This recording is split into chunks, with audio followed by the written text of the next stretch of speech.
Masuknya Stadion Gelora Sriwijaya Jakabaring sebagai salah satu kandidat pelaksanaan Piala Dunia U20 tahun 2021 membuat DPRD Sumsel akan menganggarkan perbaikan stadion tersebut. Anita Nuringhati, Ketua DPRD Sumsel, mengatakan sudah sewajarnya Stadion Gelora Sriwijaya Jakabaring menjadi salah satu venue lapangan yang memainkan Piala Dunia U20 karena Palembang telah berpengalaman menyelenggarakan berbagai event internasional.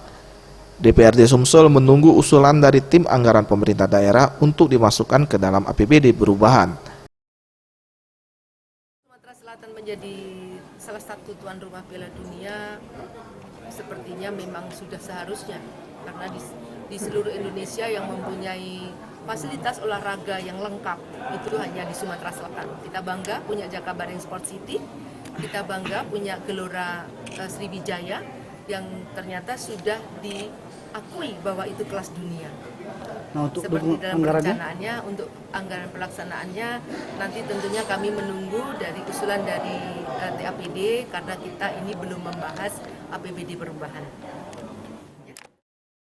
Stadion Gelora Sriwijaya Jakabaring merupakan salah satu dari 6 stadion yang bakal menggelar Piala Dunia U20 pada tahun 2021. Tim Liputan Sriwijaya TV.